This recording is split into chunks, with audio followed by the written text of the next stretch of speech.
오늘 민수기 본문 말씀에서는 11조에 대해서 말씀하십니다.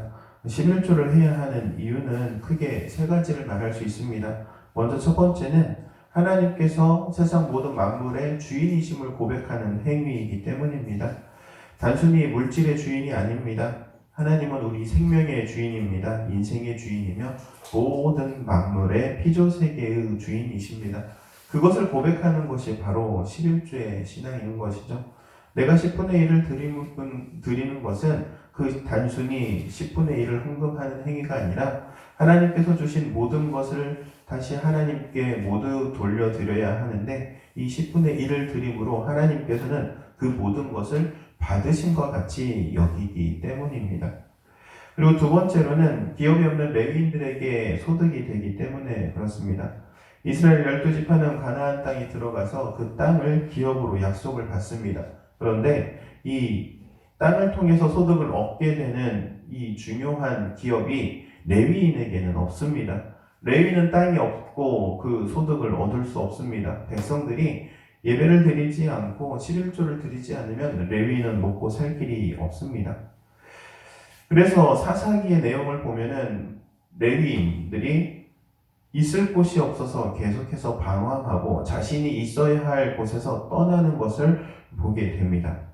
이스라엘 백성들이 하나님께 온전한 예배 생활, 신앙 생활, 11조 생활을 할 때에는 레위인들이 그들에게 맡겨져 있는 책임과 의무를 다할 수 있지만, 그들이 이스라엘 백성들이 11조를 하지 않을 때에는 그곳을 떠날 수밖에 없음을 보여주고 있죠. 레위인들의 생활을 위해서 이 11조를 드리는 것 같이 오늘날도 마찬가지입니다. 목회자를 위해서 목회자의 생활을 교회가 책임지는 것이죠. 제가 만난 많은 신앙 좋으신 분들은 저에게 이런 이야기들을 하더라고요. 목사님들은 하나님이 책임지십니다. 아주 신앙의 말입니다. 믿음의 말이기도 합니다. 그런데 그거는 성도들이 할 이야기는 아닙니다. 목회자가 고백해야 될 내용이죠. 우리의 삶은 하나님이 책임지십니다. 이건 목회자가 고백하는 내용이지, 성도들이 목사님은 하나님이 책임지십니다, 이거는 그렇게 말하는 거는 아니에요. 성도들을 통하여서 하나님께서 책임지십니다. 엄밀히 따지면 그게 더 정확한 표현이 되겠지요. 제가 항상 어디 교회를 부임을 하든 첫 열매로 하나님께 첫 사역의 사례비를 드립니다. 그리고 드리면서 그냥 드리는 건 아닙니다. 마음의 소원을 담아서 드립니다. 이것이 미랄이 되어서 더 큰 열매로 맺어지기를 원하는 마음을 담아서 드리죠. 우리 골략교에서 나와서 우리 담임교회를 왔을 때도 마찬가지였죠. 첫 달 사례비를 저희 집사람하고 상의를 하면서 이런 생각이 들더라고요. 이게 있어도 살고 없어도 산다. 그러니까 드리자. 그리고 첫 달 사례비를 그때 130만 원을 그대로 받은 거를 그대로 첫 열매로 드립니다. 드리면서 제목을 그렇게 썼어요. 건축 건강. 그리고 이것이 미랄이 되기를. 그리고 나서 3개월 만에 그의 10배에 해당하는 금액이 들어왔고 공사를 시작하게 됐죠.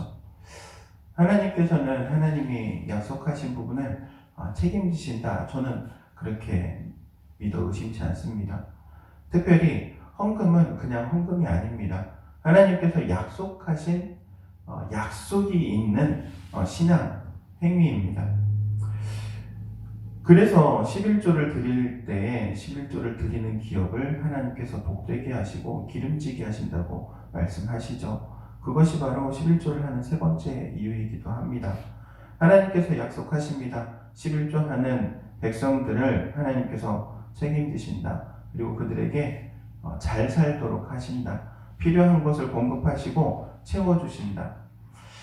물론 11조를 통하여서 우리가 잘 살거나 우리가 복을 받거나 그렇게 생각하지는 않습니다. 11조를 함으로 인하여서 내 생활에 더 빠듯하고 더 어려울 수 있습니다.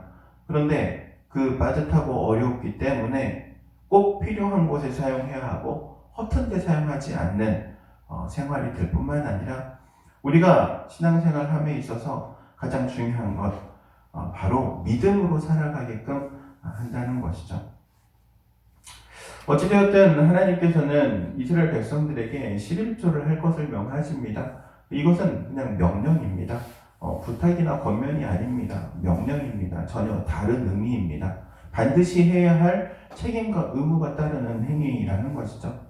많은 이들은 또한 이렇게도 말합니다. 아니, 예수님이 이 땅에 오셔서 모든 것들을 다 이루셨고 그리고 더 이상 11조를 하지 않아도 됩니다.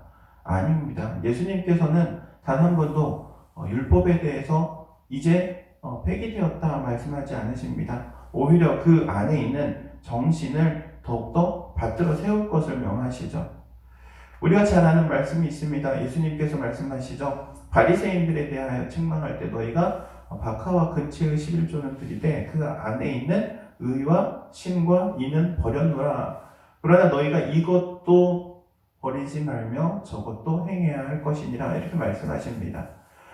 바리새인들 하지 않아도 될 11조까지도 했던 바리새인들을 향하여 책망하신 예수님께서 무엇을 가지고 책망하셨냐 하면 11조가 가지고 있는 정신을 버렸음에 대해서 11조가 가지고 있는 믿음에 대해서 그냥 행위만 했던 그 11조에 대한 책망을 한 것이지 11조를 책망한 건 아니라는 사실이죠.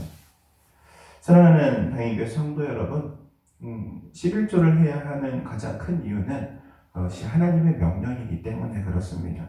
오늘 본문에 보면 근데 레위인의 11조가 나오죠. 레위인의 11조를 어디다 써야 하느냐에 대해서도 나옵니다. 제사장을 위해서 써야 합니다. 아론 계열의 제사장이죠.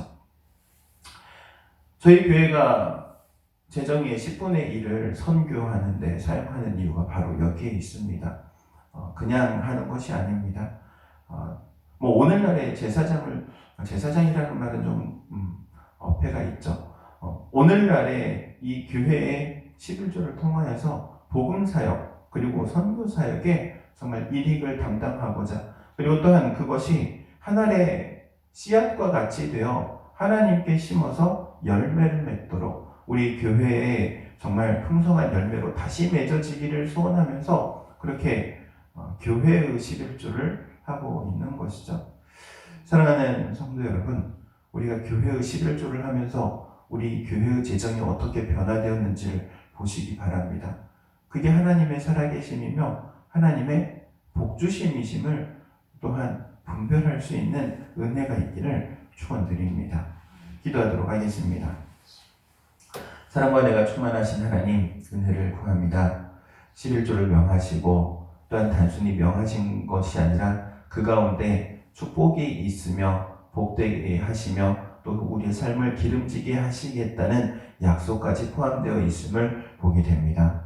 우리의 신앙생활하는 가운데 11조의 정신을 살리게 하시고 또한 11조 생활을 통하여서 하나님께 영광 올려드리며 교회는 든든하게 세워지며 복음 사역에 함께 동참하고 동역하는 우리 당인교회가 되게 하옵소서.